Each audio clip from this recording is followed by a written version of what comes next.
অত্যন্ত চাঞ্চল্যকর যে ঘটনা, সেই ঘটনা উনি যে জড়িত ছিলেন না সেটাই আজকে বিচার বিভাগের স্বাধীনতার মাধ্যমে আমরা ফিরে পেয়েছি। দেশের মানুষ জানতে পেরেছে যে তিনি দোষী নন, সেটাই আমরা আল্লাহর দরবারে শুকরিয়া জ্ঞাপন করছি।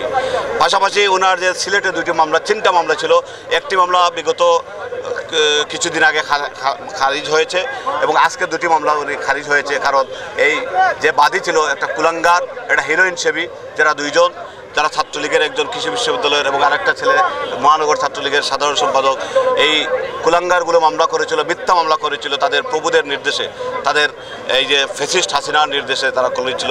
সেই মামলাতে উনি বেকসুর খালাস হয়েছেন। এটা অত্যন্ত আনন্দিত আমরা সবাই, এবং আমরা সবাই অত্যন্ত উদ্বেলিত এবং আবেগিত। কারণ আমরা অপেক্ষা করছি, আমাদের কাছে প্রতিটা মুহূর্ত একটা বৎসরের সমান। আমাদের নেতা কবে আসবেন, এদেশের জনগণ ওনার দিকে চেয়ে আছে, দেশে কবে উনি আসবেন, এদেশের জনগণের দায়িত্বভার নেবেন। এই যে অন্তর্বর্তীকালীন সরকার আমরা সহযোগিতা করে যাচ্ছি, কিন্তু এই ষড়যন্ত্রকারী গোষ্ঠী প্রতিনিয়ত তার ষড়যন্ত্র অব্যাহত রেখেছে। সেই ষড়যন্ত্র থেকে মুক্ত হতে হলে একমাত্র প্রয়োজন তারেক রহমানের। এদেশে কোনো বিকল্প আর নেই। তারেক রহমান ছাড়া এদেশের মানুষের মুক্তি সম্ভব নয়, তারেক রহমান ছাড়া এদেশের গণতন্ত্র প্রতিষ্ঠা সম্ভব নয়, তারেক রহমান ছাড়া এদেশের অর্থনৈতিক স্বাধীনতা অর্জন সম্ভব নয়, তারেক রহমান ছাড়া এদেশের কোনো কিছু অর্জন করা সম্ভব নয়। কারণ তারেক রহমান শুধু তারেক রহমান নয়, উনি একটি প্রতিষ্ঠান, উনি বিএনপির ভারপ্রাপ্ত চেয়ারম্যান। উনি সমগ্র বিশ্বে, যেভাবে বিশ্বের বিভিন্ন দেশের ইতিহাসে আমরা দেখেছি, ইরানের ইমাম খোমেনি যেভাবে ফ্রান্সে বসে দেশের বিপ্লব সংগঠিত করেছিলেন, আমাদের নেতা তারেক রহমান যুক্তরাজ্যে বসেও হেমিলনের বাসী হলবত এই দেশে 5ই জুলাই আগস্টের বিপ্লবগুলো উনি সংগঠিত করেছেন দীর্ঘ 15 বছর যাবৎ। তার জন্য আমরা চাই উনি তাড়াতাড়ি চলে আসুন, এবং আমাদের দেশের জনগণ সেটা চায়।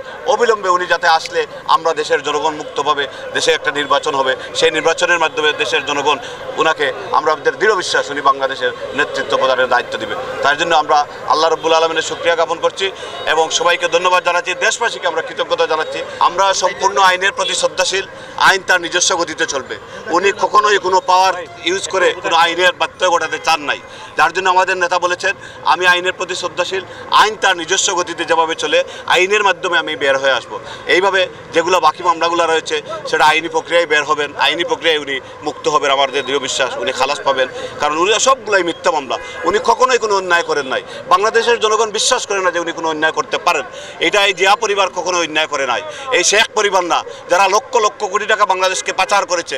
দেখেন এই যে হাসিনা, ফ্যাসিস্ট হাসিনা, আমাদের নেতা তারেক রহমানের বিরুদ্ধে বিগত কতটা বছর সে ইনভেস্টিগেশন করেছে, তদন্ত করেছে, কিন্তু কখনো কোথাও কোনো দুর্নীতির অভিযোগ প্রমাণ করতে পারেন নাই। তার থেকেই প্রমাণিত হয় আমাদের নেতা, আমাদের ভবিষ্যৎ নেতা তারেক রহমান অত্যন্ত দুর্নীতিমুক্ত একজন মানুষ, অত্যন্ত পরিচ্ছন্ন একজন মানুষ, যিনি এই দেশকে নেতৃত্ব দিবেন।